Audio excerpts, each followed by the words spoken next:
हमें करना है बच्चे note making and summarization, very very interesting and yet very tricky topic. बड़े ध्यान से अब तुम्हें क्या करना है, पेन ड्रॉप करना है। The way you drop the mic drop सुनना है ना, वैसे पेन ड्रॉप कर दो, बस बात सुनना है कि मैंने तुम्हें क्या पढ़ाना है। ठीक है, तुम्हें क्या करना है, सिर्फ मेरी बात को सुनना है, कुछ नोट नहीं करना, कुछ नहीं लिखना, कॉपी पेन कर दो बंद और सिर्फ मेरी बात सुनो। ठीक है, जो समझाऊंगी बस बात पे ध्यान देना, तुम्हें टॉपिक समझ में आ जाएगा, गारंटी मेरी है। ओके, बिल्कुल भी आप लोगों को कुछ भी काम नहीं करना है, सिर्फ बात सुननी है, डाउट्स पूछने हैं। ठीक है, कोशिश करूंगी डाउट्स ना आए, लेकिन अगर आ जाए तो पूछ लेना। चलो, नोट मेकिंग एंड समराइजेशन। आज तक बेटा आपकी जिंदगी में हो क्या रहा था, आप लोग जब भी कॉम्प्रिहेंशन अटेम्प्ट करते थे ना, आपको कॉम्प्रिहेंशन वाले सेक्शन के अंदर 2 कॉम्प्रिहेंशंस मिलती थी। लेकिन 11th में आके उन्होंने बोला कि भाई बच्चे हो गए हैं बड़े, थोड़ा सा बदल देते हैं हम लोगों के लिए। तो उन्होंने आपका पहला क्वेश्चन तो बेटा कर दिया कॉम्प्रिहेंशन, सही तो लिखी थी कॉम्प्रिहेंशन, और दूसरा सवाल बेटा उन्होंने कर दिया नोट मेकिंग। अब कोई बच्चा ये सोच रहा होगा कि ma'am note making writing skills में आता है, नहीं बेटा, नोट मेकिंग रीडिंग स्किल्स का पार्ट है। ठीक है, नोट मेकिंग रीडिंग स्किल्स का पार्ट है। और जो बच्चे पूछते हैं ना कि मैम हम कैसे नोट्स बनाएं, तो बेटा तुम ऐसे नोट्स बनाओगे। अब ध्यान से समझना कि नोट्स बनाने कैसे है, बहुत ध्यान से बस एक एक बात को सुनते जाना। Please drop your pens, close your notebooks, just listen what I am teaching. तुम इसको नोट डाउन कर सकते हो, बिकॉज़ तुम्हारी मेरे साथ एक ही क्लास है, इसके बाद तुम लोग फ्री हो, है ना। अगर तुम लोग पढ़ोगे भी 15-20 मिनट लगाकर नोट डाउन कर लेना, वरना डायरेक्टली तुम लोग प्रिंट निकालना इसका। Else I am telling you guys just to listen what I am teaching, because समझोगे नहीं, पेपर में नहीं बना पाओगे इसको। ये एक्चुअली थोड़ा ट्रिकी टॉपिक है। नोट मेकिंग आता है दूसरे नंबर पे, ये आता है बेटा 8 नंबर का सवाल। ठीक है, ये आता है 8 मार्क्स का सवाल। इसकी बाइफर्केशन होती है बेटा 5 + 1 + 2 मार्क्स की। ठीक है, 5 मार्क्स + 1 मार्क + 2 मार्क, ये 8 नंबर का सवाल आता है। अब मैं तुम्हें बताती हूँ कि इसमें 5 मार्क का क्या होता है, 1 का क्या होता है और 2 का क्या होता है। देखो बेटा, एक नोट मेकिंग के ना 3 हिस्से होते हैं। ठीक है, एक नोट मेकिंग के टोटल 3 हिस्से होते हैं। नोट्स, एक तो जब आप नोट्स बनाते हो बेटा, ये आते हैं सीधा 5 मार्क्स के। ठीक है, notes are there in your exam for 5 marks. दूसरे आते हैं बेटा आपके एब्रीवेशंस, एब्रीवेशंस जिसका ब्रैकेट में मैं आप लोगों को मीनिंग दे देती हूँ, इसका मतलब होता है बेटा शॉर्ट फॉर्म्स। ये आप लोगों को पेपर में लिखनी होती है 1 मार्क्स के लिए। ठीक है, और बेटा इसके अंदर आपको एक समराइजेशन करनी होती है, जो भी आपने लिखा है वो करते हो बेटा आप 2 मार्क्स के लिए। तो बेसिकली तुम्हें बताती हूं करना क्या है, तुम्हें एक बड़े रबर को खींच के छोटा करना है, फिर वापस से उसको बड़ा रखना है। ठीक है, तो आपको क्या करना है, आप लोगों को नोट मेकिंग का सवाल जो आता है वो एक पैराग्राफ के ऊपर आता है। ठीक है, नोट मेकिंग में होगा क्या बेटा, you will be given a paragraph, you will again B given a comprehension, but this time rather than writing the answers directly, आपको क्या करना होगा, आपको उस कॉम्प्रिहेंशन में से नोट्स बनाने होंगे, फिर नोट्स में एब्रीविएशंस डालनी होगी और साथ में समराइजेशन करनी होगी। यहां तक बेसिक करना क्या है, होगा क्या, वो समझ में आ गया हो तो एक बार थम्स अप लगा दो जल्दी से चैट बॉक्स में, ताकि मैं समझ जाऊं और आगे बढ़ जाऊं। आज भाई किसी से कोई मत पूछना कि is anybody there to talk, क्योंकि आज कोई किसी से बात मत करना प्लीज बेटा। 8 नंबर का सवाल है, सीधा सीधा 8 नंबर पेपर में फिक्स कर लोगे, ध्यान से समझ लोगे तो तुम ये मान लो कि तुम अपनी इंग्लिश की कैटेगरी का सबसे बड़ा सवाल आज करने वाले हो, है ना। आज तक इंग्लिश में तो बड़े सवाल नहीं आए थे, पहली बार 8 नंबर का सवाल आ रहा है, इंग्लिश में पढ़ लो ध्यान से। और ये 8 नंबर एक ही बारी में 8 नंबर दिलाएंगे तुम्हें। चलो शुरू करते हैं। देखो, नोट मेकिंग में करना क्या होता है, नोट मेकिंग एक तरीके की आपकी कॉम्प्रिहेंशन स्किल है। आपको एक पैसेज को पढ़ना है, उसके इंपॉर्टेंट पॉइंट्स को नोट डाउन करना है। कैसे नोट डाउन करोगे वो सिखाऊंगी अभी, लेकिन पहले ये समझ लो। तो चलो मैं दिखा देती हूं कि नोट्स दिखते कैसे हैं। ठीक है, let me just show you कि नोट्स दिखते कैसे हैं, उसके बाद आई एक्सप्लेन कि नोट्स बनाने कैसे हैं। ठीक है, नोट्स बेटा ऐसे दिखते हैं।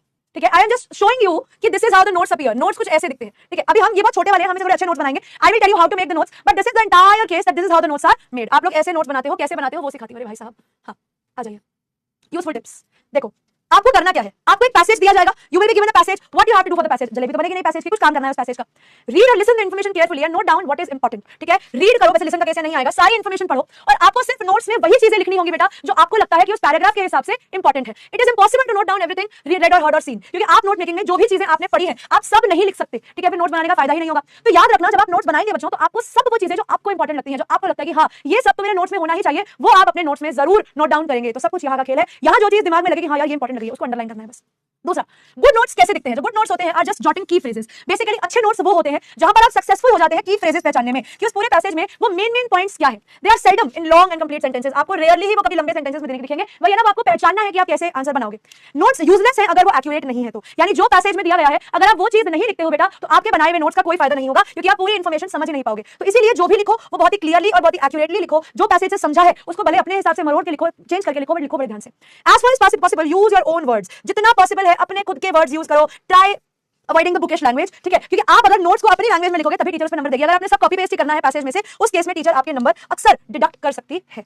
दूसरी चीज, brevity is another important characteristic of effective notes. Basically आपके जो नोट्स हैं वो शॉर्ट होने चाहिए। ठीक है, अगर आप पूरे के पूरे स्टेटमेंट्स बना रहे हो, ठीक है, अगर आप पूरे के पूरे स्टेटमेंट्स बना रहे हो बेटा, तो वो नोट नहीं है, वो आंसर है। नोट्स में क्या करना होता है बेटा, आप जितना आपको मान लो इतनी लंबी लाइन दी है, उसको तोड़ के आपको उसे इतने के अंदर लेकर आना होता है। तो वहां पे आपकी जो क्रिएटिविटी है ना वो चेक करी जाती है कि अगर आपको मान लो बड़ा सेंटेंस दिया, जैसे मैं बोलती हूँ कि watermelon contains 90% of water, that is very good for our body.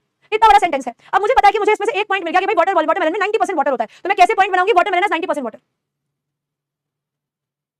ठीक है, मैंने सिंपली क्या बोला, वाटरमेलन इज 90% वाटर। तो यानी मैंने बड़े से स्टेटमेंट को तोड़ के छोटा कर दिया। तो आपके नोट्स की एक बहुत बड़ी खासियत ये होगी, जहां पर बेटा आपको लंबे लंबे स्टेटमेंट्स दिए गए होंगे ना, उनको तोड़ के आपको छोटे स्टेटमेंट्स में बनाना होगा। यानी ब्रेविटी जो है वो आपके नोट का एक बहुत इफेक्टिव पॉइंट होने वाला है, जो आपके नोट्स को इंप्रूव अच्छा दिखाएगा। इट इज नो यूज कि अगर आप लेंथी पॉइंट्स बना रहे हो, या ओरिजिनल टेक्स्ट क्वेश्चन में से उठा के लिख रहे हो, नंबर कट जाएंगे।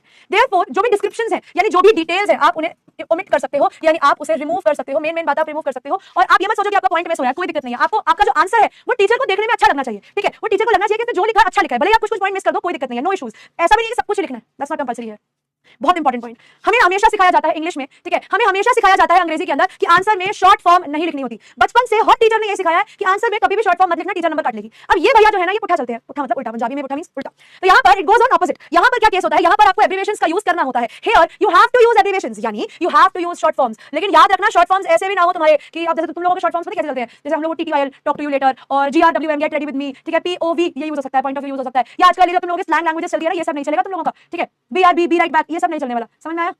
इसमें चलेंगी वो एब्रिविएशंस जो दुनिया भर में कॉमन है, जैसे फॉर एग्जांपल, ठीक है, जैसे IE दैट इज किसी चीज के इंक्रीज को दिखाने के लिए आपका साइन, एंड को दिखाने के लिए एंड का सिंबल, यानी एटसेट्रा को दिखाने के लिए, अदर्स को दिखाने के लिए एटसेट्रा का साइन। तो बेसिकली आप ऐसे सिंबल्स यूज कर सकते हो, ठीक है। आप लोगों को वो वाली अपनी टेक्स्ट लैंग्वेज यूज नहीं करनी, याद रखना बेटा, टेक्स्ट लैंग्वेज में और एब्रिविएशंस में फर्क होता है, टेक्स्ट लैंग्वेज यूज नहीं होगी, ठीक है। और सिंबल्स को यूज करिए, जैसे equal to, plus, minus, increase, decrease, और नंबर्स यूज करो 1 2 3 डेसिमल, कुछ भी इन्फॉर्मेशन को कंडेंस करने के लिए, छोटा करने के लिए। ये समझा के डाउट देख रही हूँ। Retain just the meat and discard the trimmings. Basically जो मेन पॉइंट है सिर्फ उनको रख लो, उसके अलावा तुम्हें लगता है कि यार ये इसके साथ एक्स्ट्रा लगा हुआ है, उसको हटा दो। That is, keep the content words. सिर्फ noun, verb, adjective, adverbs को रखो। Grammar is, am, or, are, an, article, determinants, pronouns, helping verbs, conjunctions इनको हटा दो। यानी a and the, that, this, he, she ये सब हटा दो। All these things are not going to be there in your note making unless removing them compromises the clarity of the message। ये इन्हें तब तक हटा दो जब तक आपको लगता है कि आपका जो पॉइंट है उसका जो मीनिंग है वो कट नहीं रहा है। अगर आपको लगता है कि मीनिंग कॉम्प्रोमाइज हो रहा है तब आप इनको यूज कर सकते हो। यहाँ तक बात किसके भेजे में घुस गई है एक बार बता दो मुझे, ताकि मैं तुम लोगों को एक क्वेश्चन के थ्रू और कैसे बनाने हैं नोट्स उसके थ्रू हेल्प करना सिखाऊं। यहाँ तक बात समझ में आ गई?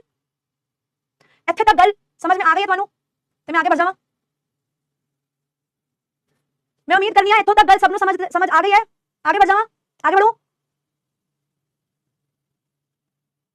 ठीक है, ओके। अब ध्यान दो, नोट्स बनाओगे कैसे ना, अंडरस्टैंड कि नोट्स बनेंगे कैसे। डाउट्स देख लेती हूं यहां तक किसी के है तो, लॉजिकल डाउट्स कुछ भी समझ में नहीं आया स्मृति अभी तक। बेटा मैंने बताया कि नोट्स होने कैसे चाहिए, अभी जब बनाने सिखाऊंगी ना तब शायद तुम्हें समझ में आ जाए। ध्यान से सुनना। स्लाइड 1, ये note making 5 marks, abbreviations 1 mark, जो शॉर्ट फॉर्म्स लिखोगे उसे 1 मार्क होते हैं। और समझ दो, पता नहीं बच्चे क्यों हो गए। डिस्कार्ड का मतलब होता है बच्चे किसी भी चीज को खत्म कर देना, फेंक देना। अनसीन पैसेज तो आता है बेटा, उसके अलावा ये भी आता है। अभी समझाऊंगी, जिन जिन बच्चों को एब्रिविएशंस में समझ नहीं आ रहा वो क्या होती है मैं तुम लोगों को बताऊंगी। जैसे फॉर एग्जांपल मैंने एंड लिखा, अब एंड को मैं ऐसे वाला एंड भी तो बना सकती हूँ, ठीक है। और मान लो अभी तो मैं बताती हूँ एब्रिविएशंस कैसे होती है। अभी एब्रिविएशंस के पॉइंट पर ही आ रही हूँ। एब्रिविएशंस डिटेल में समझाऊंगी बेटा, चिंता मत करो।